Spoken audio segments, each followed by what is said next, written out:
ஆயம்மா, இன்னைக்கு என்ன பண்ண போறீங்க? இன்னைக்கா ஏந்துட்டியா தூங்கி? இன்னைக்கு சில்லி சிக்கன் செய்ய போகிறோம். அப்புறம் சில்லி சிக்கன் செஞ்சுட்டு பிரியாணி செய்கிறோம். ஞாயிற்றுக்கிழமை சண்டேனா தான் எல்லாம் வீட்டில் இருக்கிறீங்க. இன்னைக்கு ஒரு நாள் தான் சமையல் நல்லா இருக்கணும்ல. எப்பயும் செய்கிற மாதிரி தான் பிரியாணி செஞ்சுட்டு இன்னைக்கு சில்லி சிக்கனு. சில்லி சிக்கன்னா என்னது போடுவீங்க? என்ன போடும்?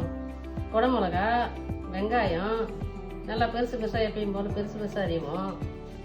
அரிஞ்சிட்டு சிறுவ அறியாமல் அதையும் பத்த இதே சைஸுக்கு போடணும். சரியா? இருக்குல்ல, இந்த கறி சைஸ்லேயே வெங்காயமும் அறியணும். இந்த ஊரில் வந்து இதான் வெங்காயம் இருக்கும். சிவப்பு வெங்காயமும் நாங்கள் வாங்க மாட்டோம். கட்டம் கட்டமாக அரிஞ்சு இதே தான் ஒரு 4 அரிஞ்சுப்போங்க. சரிதா? இதுதான் சில்லி சிக்கனுக்கு சைஸு. பார்க்கறதுக்கு அழகாக இருக்கும்.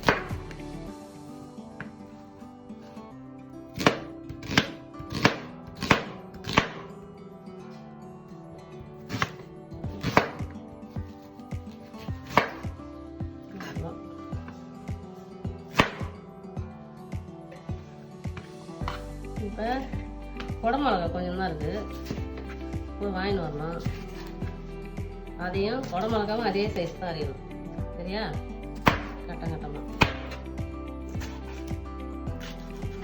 கட்டம் கட்டமாக கறி மாதிரியே இருக்கணும். இதுதான் சைஸ். இதே சைஸில் நம்மளுக்கு வந்து வெங்காயமும் இதே சைஸில் இருக்கணும். சரியா? வெங்காயமும் இதே சைஸில் இருக்கணும். அப்போ கறியும் நம்மளுக்கு இதே சைஸில் இருக்கணும். எல்லாம் ஒரே சைஸில் இருக்கணும். ஓகே, அடுத்தது பார்ப்போம். எண்ணெய் ஊற்றுறோம். ரொம்ப ஊற்றக்கூடாது, ஒரு 2 டீஸ்பூன் ஊற்றலாம். இப்போ எண்ணெய் காய்ச்சதும் வெங்காயம் போடுறோம். வெங்காயம் தீவும் கூடாது.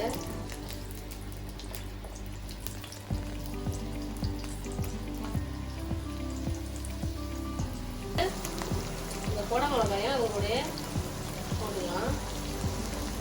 கொஞ்சம் ஒரு 5 நிமிஷம் 10 நிமிஷம் கொஞ்சம் செவந்து வரும்போது கறி போடலாம். ஓகேவா? இப்போ லைட்டாக மல்லித்தூள் போடுறோம். ரொம்ப மஞ்சளாக இருக்கிறது. சால்ட் போட்டுக்கிறோம்.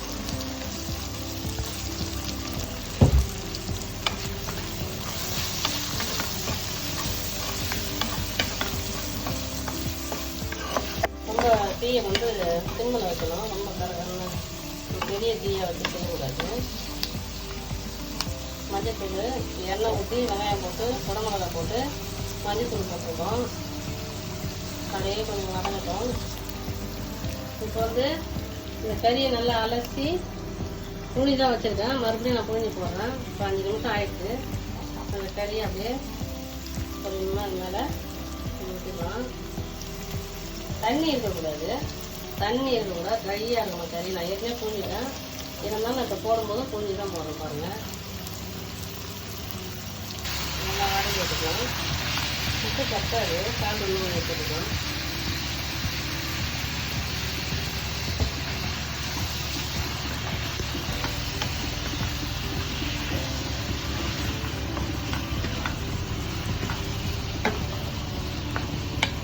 பொறுமையாக அடி பிடிக்காமல் சிம்மில் வச்சுட்டு வந்து நம்ம அப்பப்போ வதக்கி விட்டுட்டு போகணும். கொஞ்சம் நேரம் தண்ணி விடும். கறியில் புழிஞ்சே தண்ணி விட்டு போடுங்க. அதனால தான் தண்ணியே விடக்கூடாது. இதில் நம்ம சில்லி சிக்கன் நல்லா ட்ரையாக தானே இருக்கும்.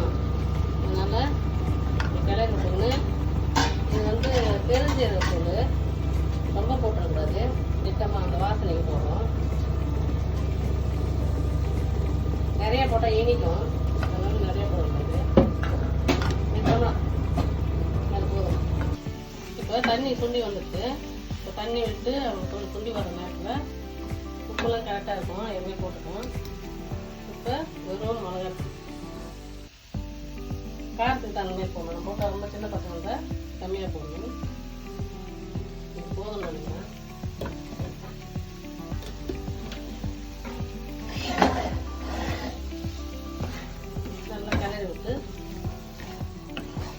வந்து எப்பயுமே பெருசாக வைக்கக்கூடாது.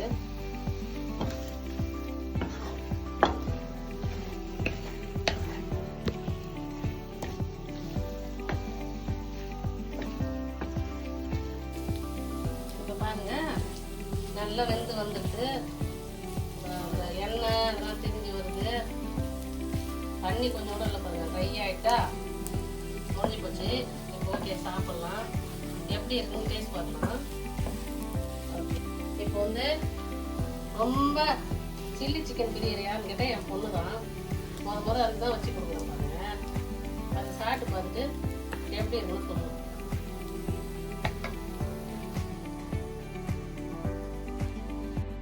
என் பொண்ணுக்கும் கொடுத்துட்டேன். நானும் ஒன்று எடுத்து டேஸ்ட் பண்ணி பார்க்குறேன். இப்போ நான் சாப்பிட போகிறேன்.